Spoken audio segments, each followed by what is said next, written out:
Hello દોસ્તો, નમસ્કાર, જય શ્રી કૃષ્ણ, રાધે રાધે. મેં યુટ્યુબ તો ચાલુ કર્યું પણ મારો પરિચય તો મેં આપ્યો જ નહોતો. એટલે આજે મેં વિચાર્યું લઈને થોડા કપડાં સંકેલવાના બાકી રહી ગયા હતા, તો કપડાં સંકેલતા સંકેલતા આપણે લોકો થોડુંક વાતો કરી લઈએ. તો હું આવી ગઈ તમારી સાથે વાત કરવા. તો હું છે ને, મારું નામ છે કવિતા. મારું પિયર છે દેશમાં અને અમે બધા રહીએ છીએ સુરત. મારા સસરાની બધા પહેલેથી સુરતમાં જ રહેતા હતા. એ લોકોને તો મારા સસરાનો જે જન્મ છે ને એ સુરતમાં જ છે. એટલા વર્ષથી સુરતમાં જ રહી છે. એને તો કોઈ દિવસ દેશે નહોતો જોયો. જયારે મારા હસબન્ડ પહેલી વાર દેશમાં આવ્યા ને, તો એને ખબર એ નહોતી પડતી કે ગાર કોને કહેવાય. અમારે ઘરે છે ને સાવ દેશી ઘર હતું. ત્યારે ગાયર હતી, ઓલી જે છાણ ને માટીની ગાયર બનાવે ને, એ ગાયર હતી મારા પપ્પાના ઘરે.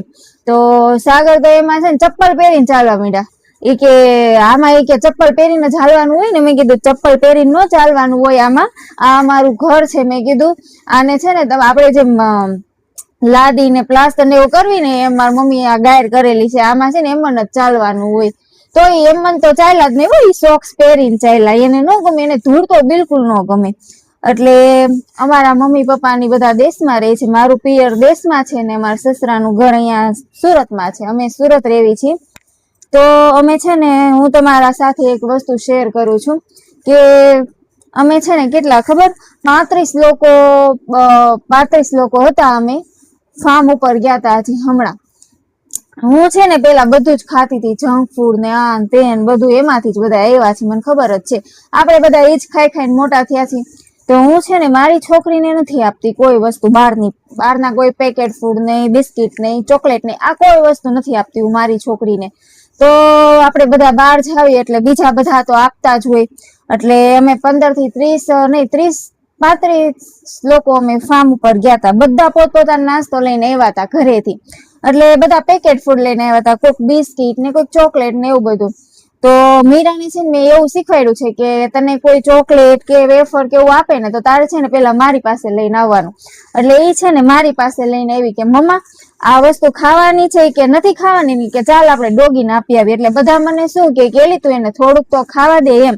મેં કીધું છે એને આખી જિંદગી પડી છે. અને એ લોકો જો છોકરાઓ સ્કૂલે જાય ને, મેં તો એને શીખવાડ્યું જ છે મોટા થાય ને એટલે ખાવાના જ છે, પણ જ્યાં સુધી આપણા કંટ્રોલમાં રહી ને ત્યાં સુધી મેં કીધું મારે રાખવાનું છે. અને બધા મને એમ કે આ કઈ ઝેર નથી કે દેવાય જ તે, એમ થોડુંક તો અપાય. તો હું એ બધાને એટલું કહું કે એ ઝેર તો નથી, મને ખબર છે, પણ બાળક માટે તો એ અત્યારે ઝેર જ છે. કારણ કે પેકેટ ફૂડમાં શું આવે, મેંદો, શુગર અને બાકીના બધા એસેન્સ, એમાં કોઈ નેચરલ ઇન્ગ્રીડિયન્ટ ન હોય.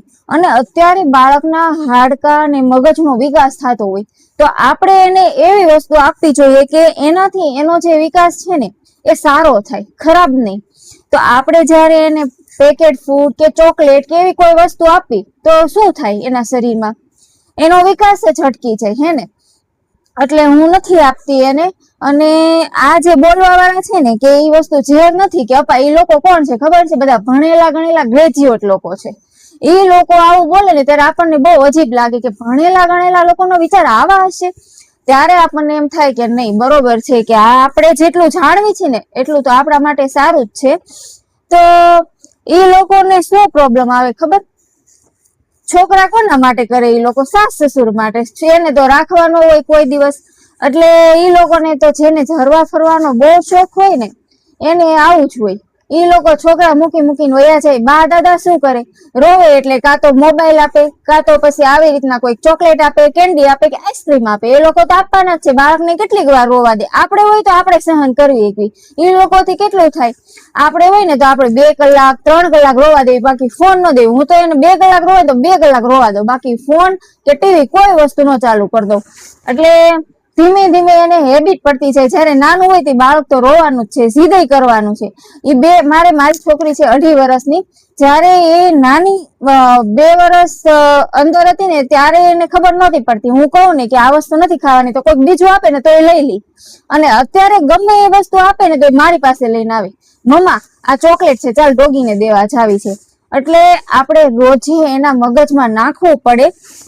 આપણે સમાજને નહીં સુધારીએ કે, પણ આપણે જો આપણા બાળકને નથી દેવું ને નથી આપવું ને તો આપણે આપણા જ બાળકને સમજાવવા પડશે અને એમાં થોડોક ટાઈમ લાગે. આઈ થિંક 4 થી 5 વર્ષ તો લાગી જ જાય, પણ તમારે એને રોજ શીખવાડવું પડે ને રોજ કેવું પડે. એકની એક વસ્તુ તમારે દિવસમાં 10 વખત કેવું પડે. અને આ વસ્તુ ત્યારે પોસિબલ બને જ્યારે આખો પરિવાર એક સાથે હોય. અમારા ઘરમાં બધા જ એ બાબતે બધા જ જેમ અમે કહીએ ને, અમે હું ને સાગર એમ જ કરે, એટલે એમાં કોઈ પ્રોબ્લેમ નથી અમારે લોકોને. અમારા સાસ સસુર મમ્મી પપ્પા એ બધા માને ખરા કે અમે નથી આપતા તો એ ન જ આપે, એટલે એ લોકો માને અમારી વાત, એવું નથી કે નથી માનતા. એટલે અમારા ઘરમાં આખો દિવસ એને જયારે પણ કઈક માંગે ને ફોન જોવે કેવું કઈક કરે ને, એટલે બધા જ એને શીખવાડે. આખો દિવસમાં નહીં તો 30 થી 40 વખત તો સાંભળતી જશે કે chocolate, junk food, biscuit, packet food, ice cream, Pepsi, આ કોલ્ડ ડ્રિંક્સ, આ બધી વસ્તુ નથી ખાવાની. અને મેં તો સાચું માનજો, મેં તો એને છે ને બિસ્કીટના પેકેટ, ચોકલેટના પેકેટ, વેફર આ બધું લાવીને આપ્યું છે ઘરમાં. અને રોજે ડસ્ટબિનમાં ફેંકાવું કે આ વસ્તુ નથી ખાવાની, આ વસ્તુ જંક ફૂડ છે, આ વસ્તુ હેલ્ધી નથી. તને કોઈક આપે ને તો તારે શું કહેવાનું, મારે નથી ખાવું, અમે નથી ખાતા. એટલે બહાર કોઈ છોકરું ખાતું હોય તો એ શું બોલે ખબર છે, આપણે શું છે, એના ટમીમાં કોકરોચ થાય. એની અત્યારે એવી હેબિટ પડી ગઈ. અમે કદાચ એની સામે ચોકલેટ ફોલતા હોય તો એમ કે મારે શું છે, તમારા ટમીમાં ચોકલેટ થશે, એવી રીતે વાત કરે. તો આ શીખવાડવામાં મારે બહુ બધો ટાઈમ લાગ્યો છે અને અમે બહુ બધી ધીરજ પણ રાખી છે. અમે ક્યારેક તો જો મારે મોબાઈલ કે ફોનની ટેવ નથી પાડવી ને, તો ક્યારેક મારા સાસુ કે મારા કોઈ ઘરે ન હોય ને તો બપોર સુધી મને કામ ન કરવા દે. મમ્મા તું મારી પાસે બેસ, તું મને રમાડ, તું મને ખવડાય, તું મને આમ કર, બધું જ ટોટલ વસ્તુ. કાંઈ ન હોય ને તો મારે ખાલી બેસવાનું, એ એકલી રમતી હોય પણ મારે એની બાજુમાં બેસવાનું. તો અમે કામ ક્યારે કરીએ ખબર છે, બપોર વચ્ચે જયારે સુઈ જાય ને ત્યારે. બાકી એને રોડાવીએ નહીં કે નો કોઈ દિવસ ફોન આપીએ કે નો ટીવી આપીએ. અમારા માટે કામ કરતા વધારે જરૂરી એ છે, કારણ કે કામ તો આખી જિંદગી આપણે રહેવાનું જ છે. અને બાળકમાં સમય કેટલો દેવાનો છે, વધીને 5 વર્ષ. 5 વર્ષથી વધારે તમારે એને સમય નથી આપવાનો. 5 વર્ષથી વધારે તમારી પાસે રહેવાનું પણ નથી.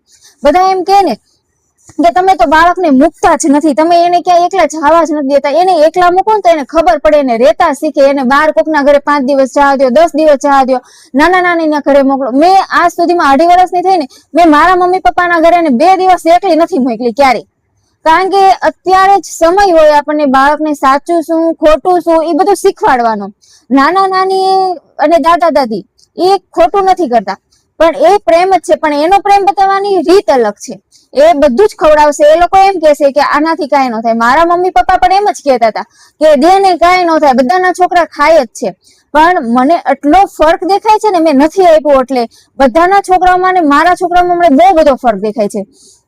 જેમ કે માંદું પડવાનો ચાન્સ બહુ જ ઓછા રે, મિનિમમ ઘટી જાય જો તમે નો આપો ને તો. પણ એની જગ્યાએ તમારે હેલ્ધી વસ્તુ બધી જ આપવાની. કાજુ છે, બદામ છે, અખરોટ છે. બધા એમ કે અફોર્ડેબલ નથી, અમે અફોર્ડ નથી કરી શકતા. તો તમે વિચાર કરો, તમારું બાળક આખો દિવસમાં કેટલા પૈસા વાપરે છે? 10 રૂપિયા તો આજના કોઈ બાળકને નથી થતું. 20 થી 30, અમુક છોકરાઓ તો દિવસના 50 રૂપિયા વાપરી નાખે. તો તમે હિસાબ બારો, મહિનાના 50 રૂપિયાને કેલ્ક્યુલેટર કરો કે મહિનામાં એ કેટલા થાય છે. એની જગ્યાએ તમે એને હેલ્ધી વસ્તુ ખવડાવી શકો, જે તમારા અફોર્ડેબલ, તમને જે લઈ શકતા હોય એ તમે ખવડાવી શકો છો. ફ્રૂટ છે, નટ્સ છે.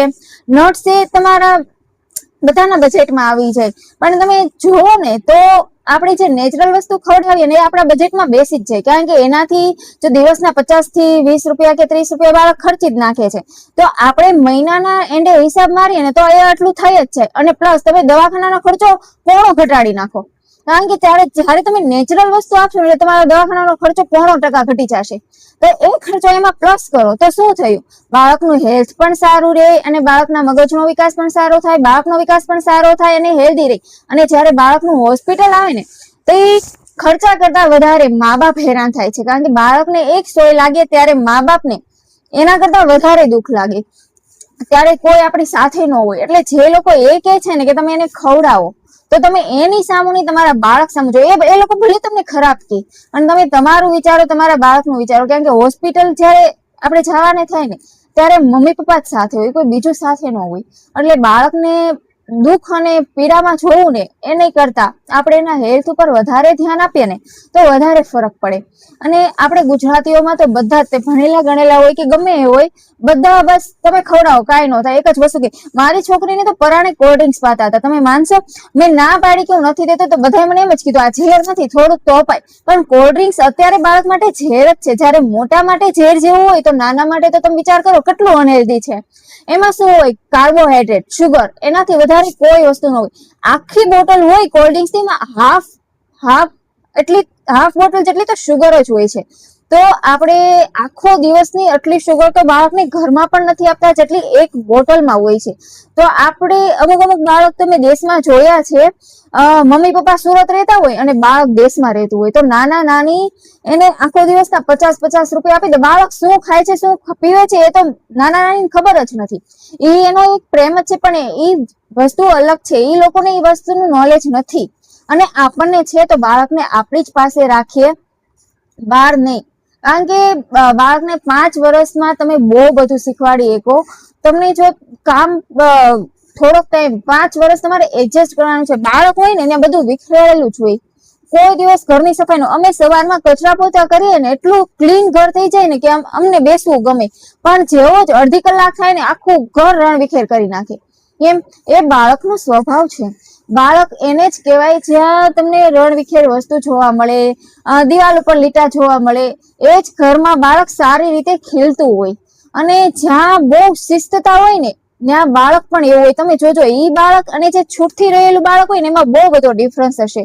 કારણ કે છૂટથી રહેલું બાળક એક આમ પ્રફુલ્લિત બાળક હોય, એ અંદરથી ગભરાણેલું કે મૂંઝાણેલું કે બીક વાળું બાળક ન હોય. અને જેને આપણે બહુ આમ એમ કહે ને, એ તો આમ નહીં કરતો, લીટા ન કરતો, આમ ન કરતો, એ બાળકની અંદર બીક પણ એટલી હશે. એટલે બહુ ફરક પડે બાળકના બાળ ઉછેરમાં. જે મા બાપ સપોર્ટેડ હોય ને અને મા બાપ સાથે હોય અને નાના નાની દાદા દાદી એની સાથે રહી ને, એમાં બહુ તમે સાથે રહ્યો, જોઈન્ટ ફેમિલીમાં રહ્યો. પણ નાના નાની દેશમાં છે તો બાળકને આપણે ત્યાં મોકલી દેવાને એ અલગ વસ્તુ છે. તમે જ્યાં છો ત્યાં તમારા બાળકને સાથે રાખો. અને આજકાલ લોકો 10 દિવસ 15 દિવસ બહાર એકલા ફરવા માટે જતા રહી. કેમ? એમ કે બાળક તો મોટા થઈને જવાના જ છે. પણ એ વસ્તુ આખી અલગ છે કે આપણી સાથે જયારે બાળક આવે, જયારે નાનપણનો એક્સપિરિયન્સ હોય અને જયારે મોટા થાય એ એક્સપિરિયન્સ, એમાં બહુ બધો ડિફરન્સ છે. આપણી સાથે જયારે બાળક હોય ને, હું ને મારા હસબન્ડ, અમે કદાચ અહીંયા બાજુની શોપ પર ચપ્પલ લેવા ગયા તો મારું બાળક અમારી સાથે હોય. અમે ડીમાર્ટ જઈએ ને કંઈક વસ્તુ ખરીદવા માટે કે નેચરલ કોઈ પણ વસ્તુ લેવા માટે, તો પણ અમારું બાળક અમારી સાથે હોય. અમે શું વિચારીએ ખબર? અરે અમે કદાચ ક્યારેક એકલા ગયા હોય ને, હજી તો ગયા નથી, પણ કોઈક એવી જગ્યા હોય જ્યાં અમારે હોસ્પિટલનું કામ હોય, તો અમારા વચ્ચે કંઈક બીજું કંઈક સામાન લેવાનું હોય તો અમે જઈએ ને, તો અમે શું વિચારીએ, ઓ મારી મીરા અમારી સાથે હોતો નહીં કેટલી મજા આવત. અમે એવું વિચારીએ. અમે ત્યાં વસ્તુ લઈએ નહીં ને, લીધા વગર પાછા આવે કે આપણે પાછા આવશું ને મીરાને લઈને જાશું. તો લાઈફ એવી જ હોવી જોઈએ. કારણ કે છોકરા આપણી સાથે હોય ને અને 10 દિવસ 15 દિવસ આપણે એવી જગ્યાએ ફરવા માટે જઈએ જ્યાં આપણને એટલી મજા આવે, તો વિચાર કરો બાળકને કેટલી મજા આવે. એનું માઇન્ડ અને એનો જે ગ્રોથ છે કેટલો સરસ રહે, એ કેટલું પ્રફુલ્લિત થઈ જાય, એ કેટલું માઇન્ડ થી ફ્રેશ થઈ જાય. આપણે એને નાના નાની પાસે કે દાદા દાદી પાસે મૂકીને જતા રહીએ તો એ બિલકુલ ખોટું છે. જ્યાં જાઓ તે બાળકને સાથે લઈને જાઓ. કારણ કે બાળકને જે નાનપણનો એક્સપિરિયન્સ હોય ને એ પણ અલગ હોય, જે મોટા થાય ને એ પણ અલગ હોય. આપણે એમ કહીએ બાળકને ક્યાં યાદ રહેવાનું છે, આપણે તો એને લઈ જાવી કે ન લઈ જાવી કાંઈ ફરક ન પડે. તો એવું ન હોય, એને યાદ રહે કે ન રહે, પણ અત્યારની જે મેમરીઝ છે, અત્યારનો જે એનો ગ્રોથ છે, એના માટે 1 વીકમાં બહાર જવું પણ જરૂરી છે. અને ક્યાંક બહાર ફરવા લઈ જઈએ ને તો એ બાળકની જે ખુશી હોય ને એ જોઈને જે આપણને ખુશી થાય ને એ તો કંઈક અલગ જ છે. એટલે બધી વસ્તુનો આનંદ લેવાનો હોય. અમે પણ જયારે એકલા હતા તો બહુ જ ફરતા. મેં તો એક દિવસના 2-3 મૂવી પણ જોયેલા છે. આ થિયેટરમાંથી બહાર નીકળીને બીજી સ્ક્રીનમાં, બીજીમાંથી નીકળીને ત્રીજીમાં. પણ આજે મારી છોકરી 2.5 વર્ષની છે અને મારી પ્રેગ્નન્સી 9 મહિના, એટલે મિનિમમ 3 થી 3.5 વર્ષ થઈ ગયા. મેં હજી થિયેટર નથી જોયું. મને પણ એટલો જ શોખ હતો, પણ બાળક માટે આપણે 4 થી 5 વર્ષ તો આપી શકીએ. અને જ્યારે એ 4 થી 5 વર્ષ આપવા માટે આપણે કેપેબલ હોઈએ ને ત્યારે જ બાળક કરવું, તો જ તે એને પણ મજા આવશે ને આપણને પણ મજા આવશે. હે ને? જય શ્રી કૃષ્ણ. રાધે રાધે.